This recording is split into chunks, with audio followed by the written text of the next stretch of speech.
डिंग, मुझे पता है। ये सुनकर राजेश कुमार थोड़ा खुश हुआ क्योंकि इससे उसे जांचने का झंझट नहीं रहा।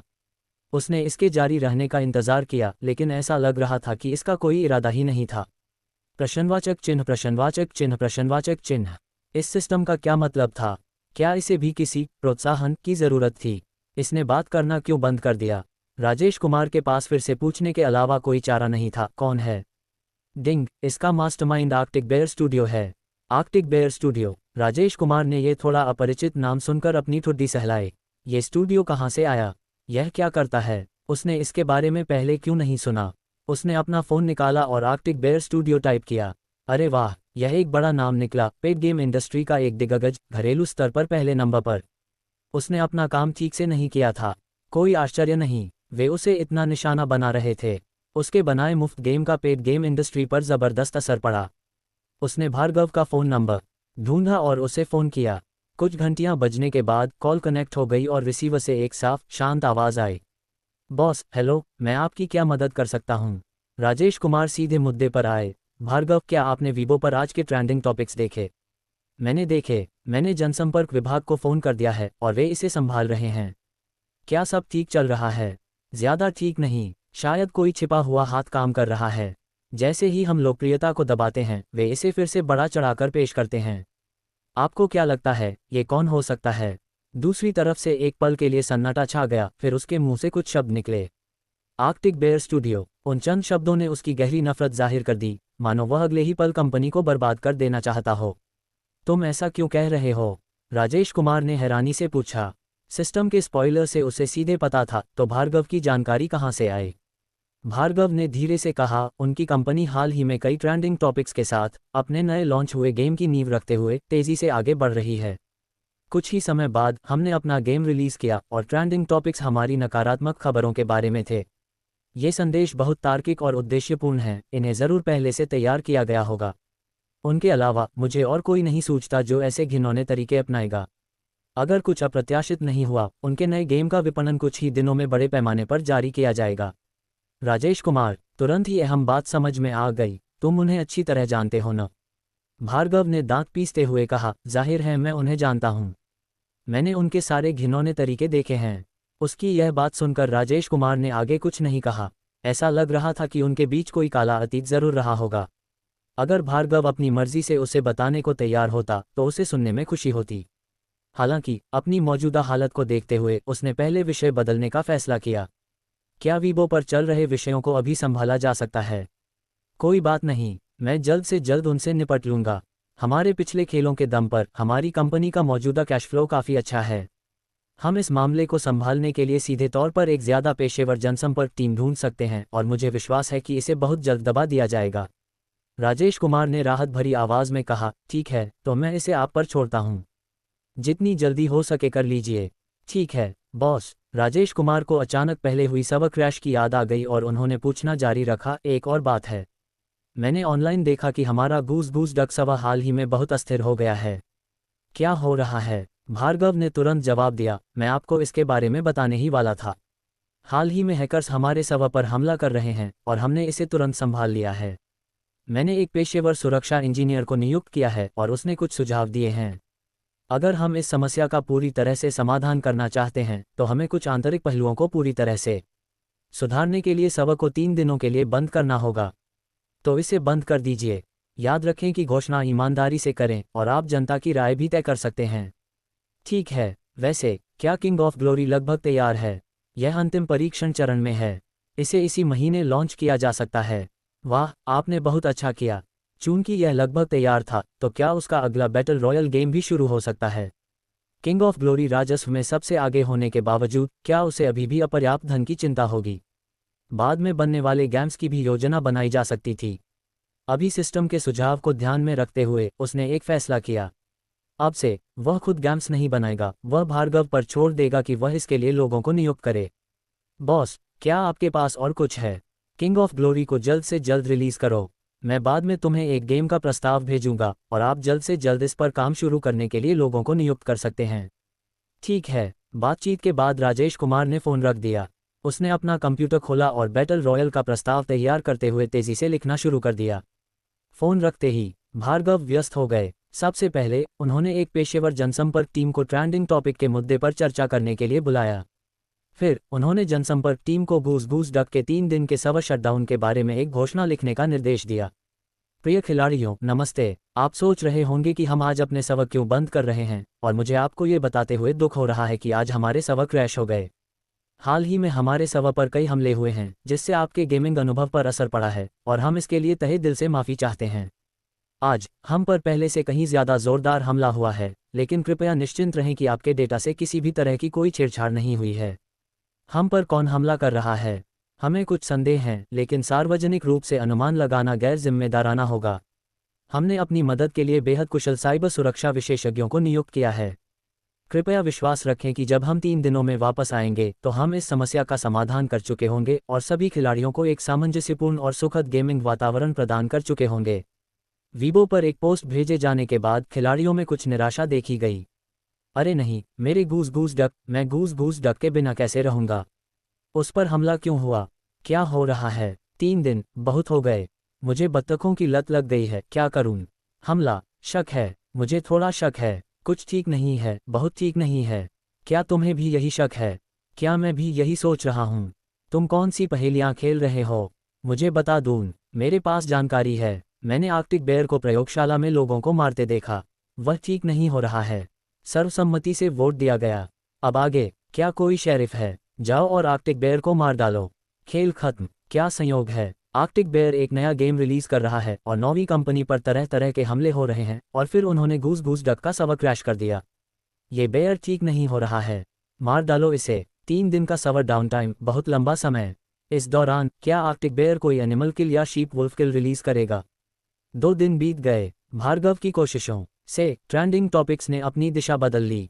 ऑनलाइन कोई भी हलचल मचाने की कोशिश नहीं कर रहा था। वी ब्लॉग पर भी गर्मी कम हो गई।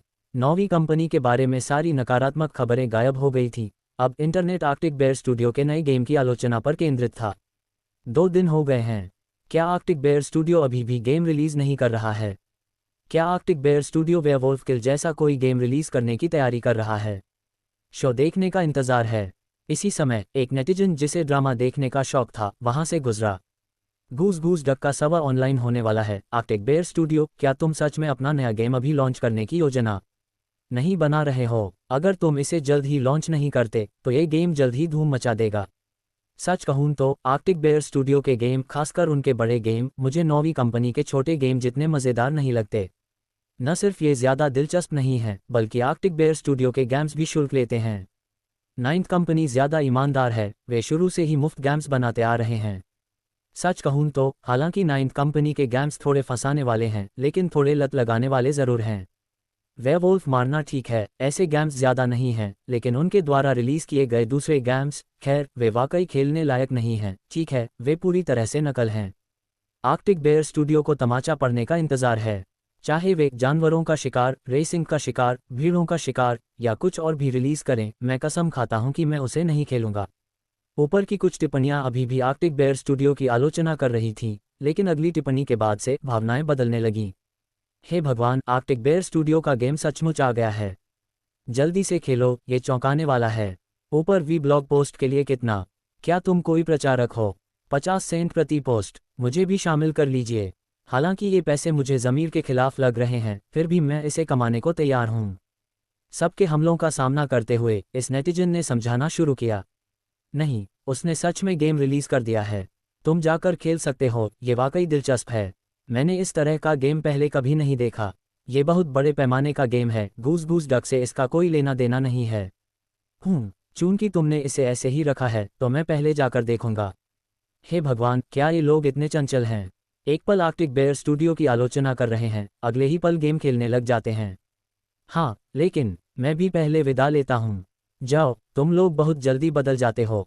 इस समय आर्कटिक बेयर स्टूडियो के एक दफ्तर के अंदर एक व्यक्ति जिसकी हेयरलाइन कमज़ोर हो रही थी, कुछ बुरा सा लग रहा था। स्क्रीन पर लिखी टिप्पणियों को देखकर वह मुस्कुराया।